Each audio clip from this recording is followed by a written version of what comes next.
गौरी शंकर साहू जी जी और झंझारपुर क्षेत्र से मैं इलेक्शन लड़ने जा रहा हूँ। गौरी शंकर साहू जी जी। कलापट्टी बड़ी का ये निवासी बताइए हूँ। सर, आपके चुनाव लड़ने का उद्देश्य क्या है? जनता के बीच में आने का उद्देश्य क्या है?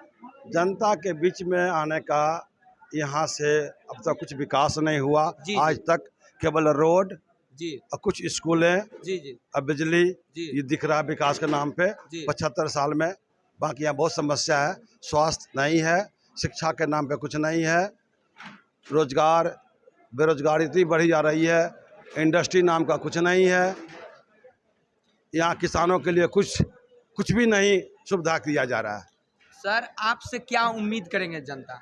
जनता हमसे ये उम्मीद करे, सबसे पहले हम स्वास्थ्य को वर्ल्ड क्लास, जी जी झंझारपुर क्षेत्र को वर्ल्ड क्लास मैं इनको स्वास्थ्य बनाऊंगा, शिक्षा का स्तर बेहतर बनाऊंगा, बच्चों को यहाँ से झंझारपुर से बाहर जाने की ज़रूरत नहीं पड़ेगी पढ़ने के लिए, अच्छी शिक्षा के लिए। गरीब बच्चों को, जिसके पास पैसा है वो जहाँ पढ़ाना चाहे जाए, लेकिन ज़रूरत नहीं पड़ेगी बाहर जाने की। शिक्षा है, किसानों के लिए अच्छी अनाज उपजाने के लिए पानी की यहाँ ज़रूरत है। यहाँ की ज़मीन बहुत ही उपजाऊ ज़मीन है। दिक्कत होती है तो पानी की बाढ़ आ जाती है, सूखा पड़ जाता है। वो नहर करोड़ रुपया खर्च करके नहर बनाया गया है, वो नहर सूखा पड़ा है, उसको ठीक कर पाएंगे। सर, ये बताइए, अब पहले भी जो नेता सब है बड़े बड़े वादे करके चले जाते हैं चुनाव के समय में, लेकिन वादे नहीं पूरे करते हैं, लेकिन आप पे विश्वास कैसे करेंगे जनता? ठीक है,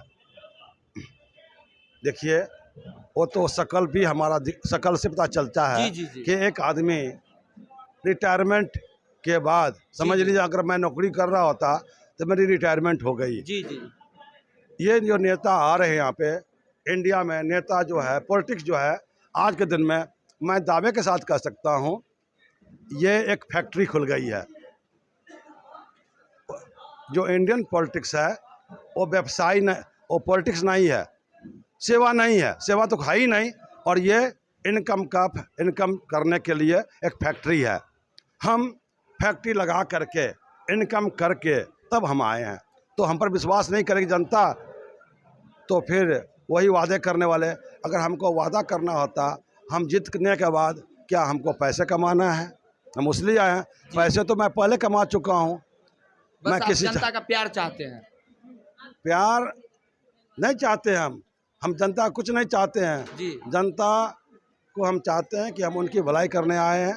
उनकी समस्या हम इसी बीच में है। हमारे चाचा हैं, हमारे यहाँ काका है, जी जी हमारा दादा है, दादी है, हमारी बहनें हैं, हमारी बेटियां हैं। जी जी इन लोगों के सब तो सुखी संपन्न नहीं है कि सबके सब दिल्ली और इंग्लैंड और यूएसए जाके इलाज कराए। पढ़ने के लिए सबके सब दिल्ली चले जाए, इंग्लैंड चले जाए। यहाँ बहुत समस्या है।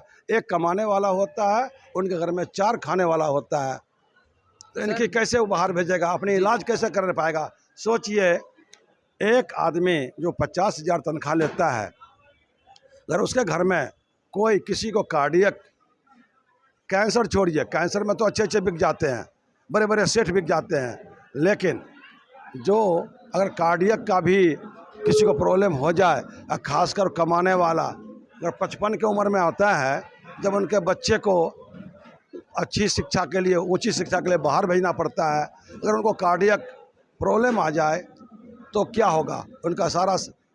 उनके बच्चे पढ़ना छोड़ देंगे, कहाँ से पैसा आएगा? जी जी, पैसा का तो समस्या होगा। तो हम इसीलिए हम कहना है कि स्वास्थ्य रहेगा तो बंदा आदमी को जो है उनको उनके बच्चों को पढ़ाने के लिए उनकी समस्या आएगी, तो इसीलिए हम अस्पताल खोलना चाहते हैं यहाँ पे, ताकि कल को खुदा न खास्ते अगर उनको बीमार पड़ जाता है, उनका इलाज फ्री में हो और उनके क्षेत्र में हो, उनको बाहर न जाना। सर, ये बताइए, बिहार में देखते हैं कई जगह जो है शराब बंद है पूरे, लेकिन फिर भी शराब कहाँ से मिल जाते हैं? देखिए, क्या कहना चाहिए? ये तो आप हमें नहीं पता जी। मिल जाता है, मैं तो नहीं, हमें दिखाई नहीं दिया है, लेकिन हाँ हमें सुना है। ये तो प्रशासन से पूछिए ना, हमसे क्यों पूछ रहे हैं कि शराब कैसे मिलता है? हम मुआयना तो हमने करा रहे हैं, बंद है। मैं तो कह रहा हूँ कि गुटखा भी बंद होना चाहिए पूरे बिहार को। पीला सरकारी दफ्तर जितना भी है, पब्लिक प्लेस जितना भी है, आपका कोर्ट हो गया, अस्पताल हो गया, पुलिस स्टेशन हो गया, कहीं भी चले जाइए आप। मैं पुलिस स्टेशन मैं नहीं गया हूँ बिहार का, अस्पताल गया हूँ और वो कोर्ट कचहरी गया हूँ जहाँ वकील लोग बैठते हैं, वहाँ गया हूँ कुछ काम से, जहाँ रजिस्ट्री होती है वहाँ गया हूँ। मैंने फ़ोटो भी ले रखा है, मैंने देखा है। मैं अभी गया था झंझारपुर, मधुबनी गया था अपने नॉमिनेशन के लिए, वो अपना पेपर डॉक्यूमेंट्स खरीदने के लिए, एनआर करवाने के लिए। देखा एक बंदा आते, एक आदमी ने वो डब्बा रखा कचरे में, छोटे से तो इनके छोटी छोटी इनकी सीढ़ियाँ होती है, वहाँ जाओ। मैं जा ही रहा था, मेरे आगे बंदा थूक रहा है, मुझे बहुत घिरना होता, मैं उतरने लगा, देखा उसको तो मैं आँख ढक के, मैं अपनी आँखों पे नाक के ऊपर में कपड़ा डाल करके मैं इधर देखूँ नहीं।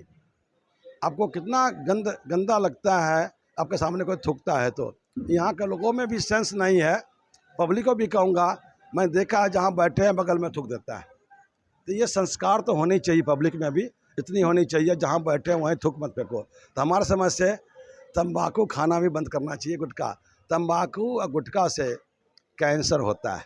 शराब पीने से कैंसर हो ना हो, लेकिन गुटखा खाने से हमको लगता है, गुटखा उनको शराब की बैन करने से पहले गुटखा और तंबाकू पर बैन करना चाहिए। पान खिलाओ, लेकिन मीठा पान खिलाओ, जो लोग थूके नहीं उसको घोट जाए। पान का अगर रस पी लेता है तो अच्छा है। मिलना चाहिए। कौन सा है? जैसे कोई ऐसे होते सरकारी योजना की तरफ से उसको नहीं लाभ मिल पाते हैं, वो हक नहीं जी। वो आपका लोकल नेता का काम है वो, क्योंकि यहाँ का जनता, सभी जनता इतने शिक्षित नहीं है जी, इतने समझदार नहीं है। मैं तो पहले कह चुका हूँ, जो प्रधानमंत्री का बहुत सारे योजना है, ग्रामीण योजना, कुछ भी यहाँ पर हमको नहीं दिख रहा है। सबसे पहले यही करूँगा। उसके अलावा जो प्रधानमंत्री की योजना में नहीं है, जैसे कि 100 बेड का अस्पताल के लिए मैंने कहा है हर एक ब्लॉक में, वो तो उनका योजना नहीं है ना, वो मैं दिलवाऊँगा। कोसी नहर सूखा हुआ है, उनका योजना में तो नहीं है, मैं वो भी करवाऊँगा। किसान के पास लोन नहीं, किसान को अपनी खेती बाड़ी करने के लिए लोन नहीं लिया है, वो कहाँ है? लोकल नेता का ड्यूटी है, वो है, सरकार ने किया है।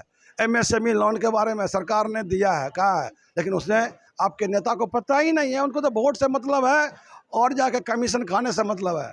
आपका नेता जनता भी नहीं पहचान पा रहा है। नहीं, सब पहचानता है, इसलिए तो इस बार नहीं देगा वोट। हमने किया है, एक भी जनता ये नहीं कहा कि मैं पिछले MP को वोट दूंगा, बोले मोदी के नाम पे वोट नहीं दूंगा।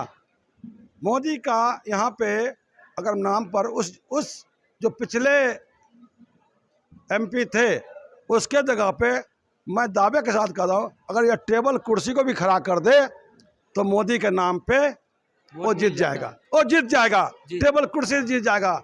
हमारे जैसे कर्मठ डायनामिक आदमी तो छोड़िए, विकास पुरुष तो छोड़िए, समाज सेवी तो छोड़िए, टेबल कुर्सी भी जीत जाएगा।